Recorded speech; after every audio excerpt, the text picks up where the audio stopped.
Mapagpalang araw po muli mga kapatid, naway ay nasa mabuti kayong kalagayan habang pinapanood nyo ang video reaction ko.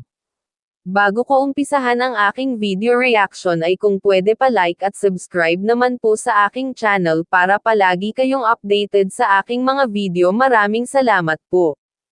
At bago po tayo mag-react ay patapusin po muna ang video at para malaman ang mga nilalaman nito. Sa pagpunta nga ni Kalingap Rob sa bahay ni Krista ay agad na kinausap nito ang dalaga na may bad news ito sa kanya. At hindi na nga nagpaligoy-ligay pa si Rob, agad sinabi nito kay Krista na hindi na si Mikoy ang ka-love team niya.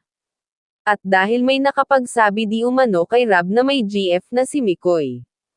Dahil sa pagkabigla ay biglang tumulo ang luha ni Krista, hindi makapaniwala ang dalaga sa mga nangyayari. At ayon kay Krista, nanghihinayang siya sa love team nila ni Mikoy lalo na at panatag na sila sa isa't isa. At kahit naman si Rob ay nanghihinayang sa kanilang dalawa at dito may ipinakilala si Rob ang bago niyang ka-love team. Ngunit makikita sa mukha ni Krista na hindi ito masaya, tanging si Mikoy lang daw talaga ang gusto niyang ka-love team. Nakikita ni Rob na sobrang malungkot itong si Krista kaya inamin na ni Rob na prank lang ang lahat ng yun. At dito makikita na nabigla si Krista at sinabi niya kay Rob na akala daw niya ay totoo na.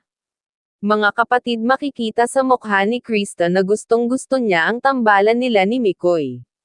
Dahil natapos na ang prank kay Krista ay dito sumipot na si Mikoy at sabay pa silang dalawa kumanta. Ang ganda pala talaga ng boses ni Krista at makikita mo sa kanilang dalawa na nag-enjoy ang mga ito. At hanggang dito na lang muna mga kapatid ang ginawa kong video reaction ko. At palagi po natin suportahan ang Kalingap, lalong-lalo na ang channel ni Kalingap Rob.